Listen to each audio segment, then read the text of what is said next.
Welcome to the Farmish Kind of Life podcast, where we talk about homesteading stuff and life stuff and everything in between. Join me, Amy Dingman, as we explore big questions on a little farm. Hey everybody, welcome back to the Farmish Kind of Life podcast, where we talk about just about anything that we want to. It used to be about homesteading. Back in the day, I was talking all about homesteading, and now I just kind of talk about life. Because we're humans and we're all living life, I think.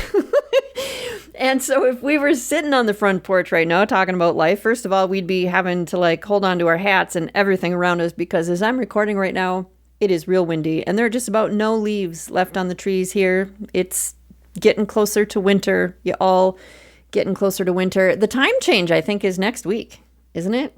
Oh my gosh. Set your clocks back on Sunday, I think. What is that? Sunday the 2nd, November 2nd? You got to set your clocks back.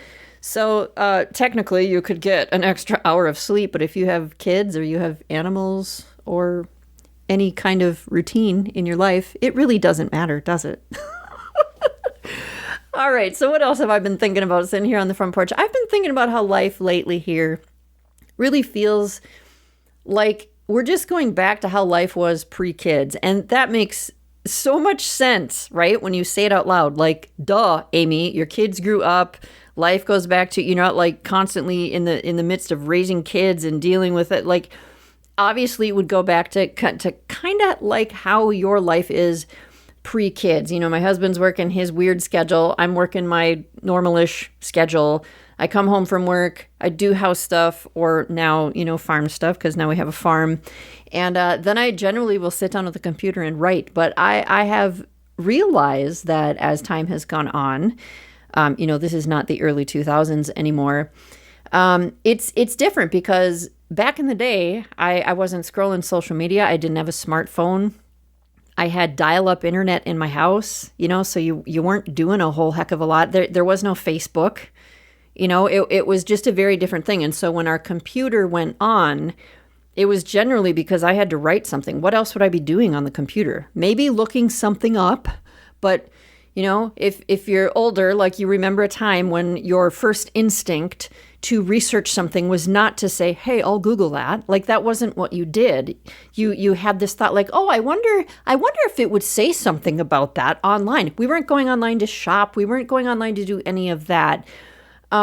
I was just turning on the computer to write. And for some reason, that has got me thinking all the deep thoughts lately, just about life and how it changes and what's different and what you can't go back to and all of that. And so I think for a few weeks here, that might just be the topic here on the Farmish Kind of Life podcast, because it is what is stuck in my head right now. And I was thinking about that and life pre-kids and how things used to be. And I was sitting at work, and I work in the church office, and I overheard somebody talking, an older gal, and she was talking about how her adult grandkids always say that they're going to come visit, and she knows that they mean well, but they never visit. They never find time to visit. And she said, I get it. She was talking to somebody else, so they were right outside my office door, so I could hear what they were talking about.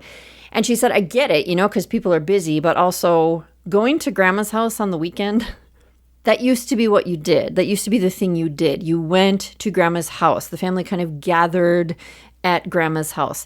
And so she and the person she was talking to started thinking through all the reasons why things have changed and why we don't gather at grandma's house as a whole, not specific to her, but just as a whole.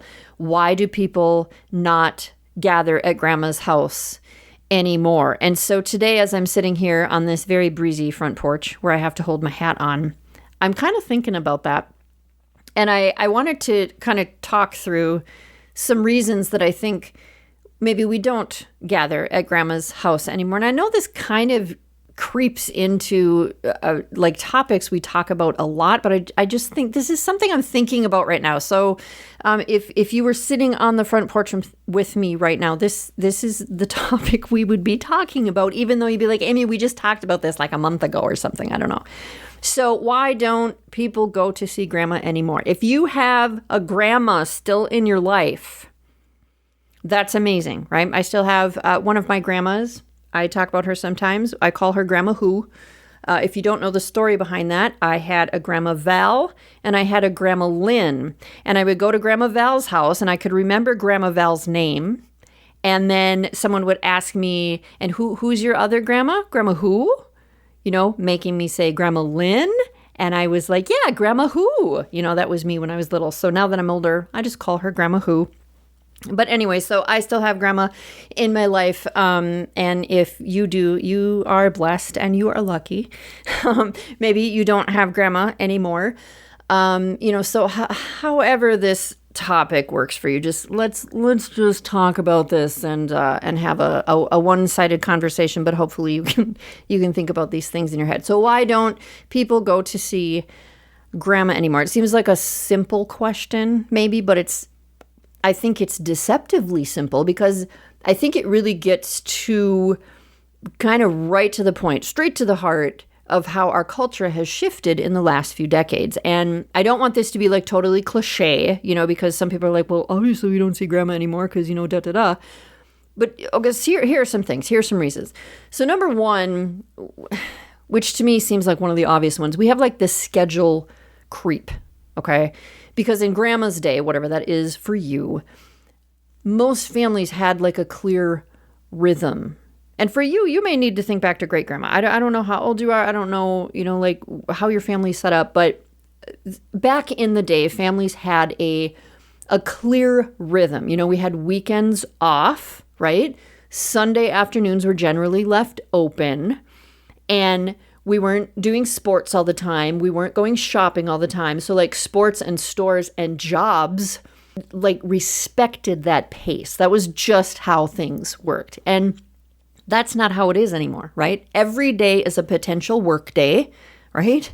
It is a potential practice day. Maybe it's a game day. Maybe it's a shopping day. It's an errand day. There's no default downtime anymore. So visiting grandma isn't competing with one thing, it's competing with everything now, right? Because we never stop. It's 24/7 all the time.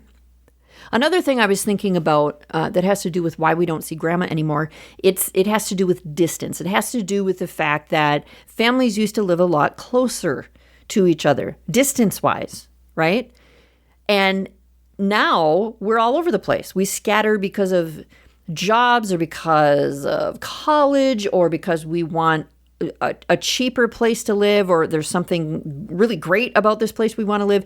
And so it's not just, hey, we'll drop by anymore and spend 15 minutes with you or spend 2 hours with you. It means we got to figure out the gas to get there and the schedule to get there because we got to drive an hour to get to grandma's house. And there's all this, it takes planning now, right? We can't just drop by where 50 years ago we might have just dropped by and that was fine.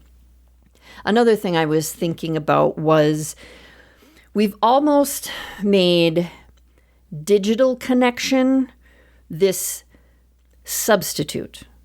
We have texting, we have FaceTime, we have Facebook. And so we tell ourselves, I checked in with grandma.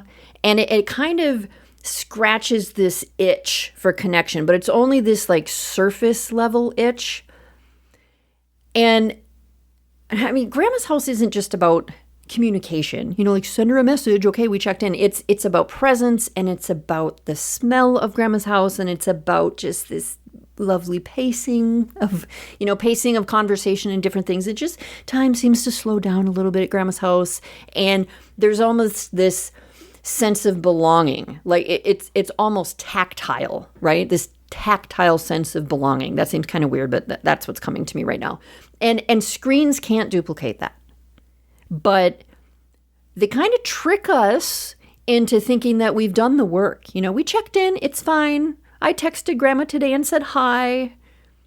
Check mark, covered the bases, right? So we've kind of substituted this digital thing for being in person, which flip side of that, it's really great that we have that if we live really far away. The digital connection is the way we can still talk to grandma, right? It's great that we have that option. And this isn't 50 years ago when if you didn't live right next to grandma, you couldn't talk to her as often because unless you were going to call her on the phone, we didn't have FaceTime, so we couldn't see grandma Do you know what I'm saying? But it's not the same.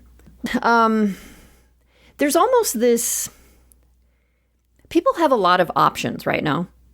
People have options. We have restaurants and we have travel and we have hobbies and vacation and entertainment, and we have like this abundance, right? So there's this almost paradox when it comes to abundance. You know, we have all the options, but then back in the day, grandma's house kind of was the social hub. You went there because there wasn't much else going on. That's where you went, and it was grounding and it was familiar, and it's what you did. You hung out at grandma's house, right? And also because you didn't have a lot of money to run off and do a million different things, even if you had the option. You went to grandma's house because I don't have, X amount of dollars to drop on going out to eat. I don't have X amount of dollars to go see this show. I don't, grandma's house was just the place that you gathered. And now with so much to choose from, like way more than we need, we fill our calendars. Oh my gosh, like we fill them to the top. We fill every single inch, every single box, every single space of our calendars, and we end up starved for what we really, really need, like simplicity and tradition and like this slow, like love, like wrap your arms around people and just, like that sense of belonging. That's what we need. I think something else that kind of works into it is this constantly productive mindset. And the weird thing about how in our lives today, even leisure or relaxing has become almost this thing we perform, right? And so if you go to visit grandma, there's no content to share about it. There's no like blue ribbon. There's no achievement badge that you've earned. There's no like measurable outcome. And we're all about that now. We want to measure our success. We want to measure the outcome. What did this get for me, right? You don't get that at grandma's house. That's not how it works. And we've been trained to believe nowadays that if something doesn't produce something or it doesn't optimize something, it's wasting time. But connecting with other people has never been efficient. It is not about efficiency at all. It's about being human. I think, and I guess I already kind of said this, but there's this loss of rhythm.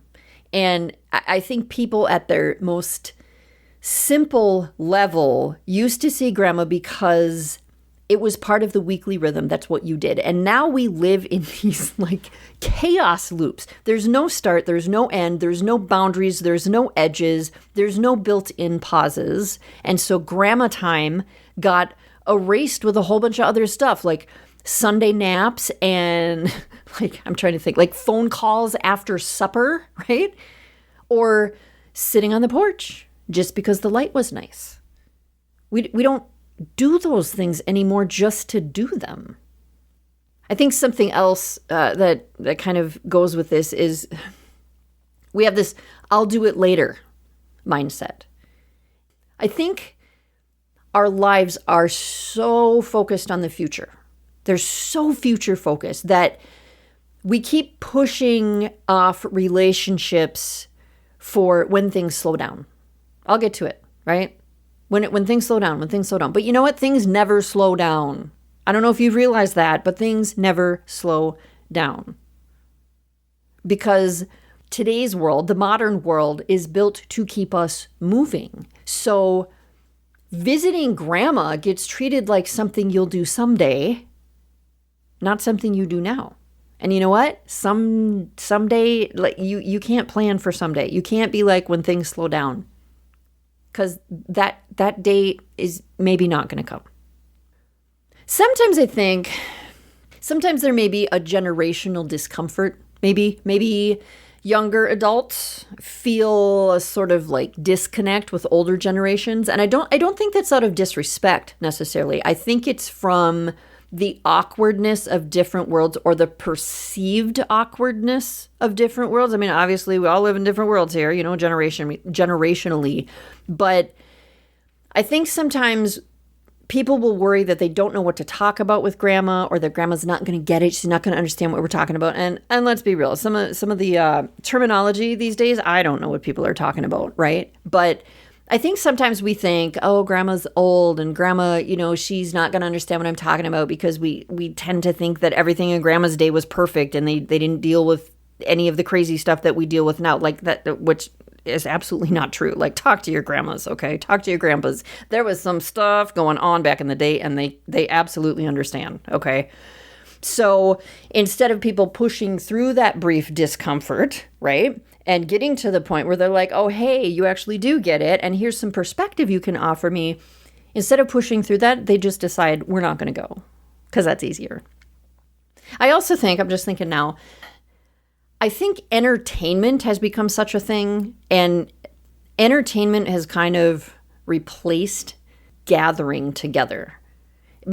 And what I mean is, like, we used to entertain ourselves with being together. Like, so we would get together and play cards, or we would talk, or we would make a meal together, or we'd sit on the porch and talk. Like, that was the entertainment, right? We would entertain ourselves. I can't talk now.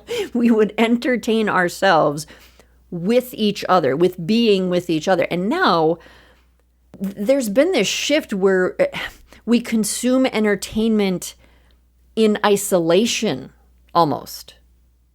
Like, by ourselves. We're like these little individual little countries, all, doing our own thing. And that communal, let's go see people, let's go visit, let's go do this thing together.